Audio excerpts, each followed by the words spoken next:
మేమే ఆదివాసులం. గిరిజన ఆదివాసి ప్రాంతం చెందిన గ్రామం కారం కొత్తగూడ గ్రామంలో మాకు ఎక్కువ శాతం పైనాపిల్ పండిస్తున్నాము.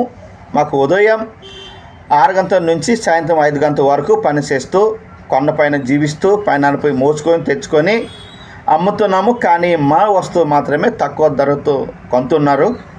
కాయకి 5 రూపాయలు 4 రూపాయలుగా అమ్ముతున్నారు. కానీ మా కష్టాలు చూడండి, కొండపై నుంచి దింపుకొని తెచ్చినప్పుడు ఎంత కష్టాలు ఉన్నాయి. మాకు గిరిజన ఆదివాసి ప్రాంతంలో మాకు ఎక్కువగా కష్టాలతోనే బతుకుతున్నాము. ఎందుకంటే మా జీవితంలో సవర అని పదం వింటే కష్టాలు, కన్నీరు, బాధ ఎక్కువగా వస్తాయి.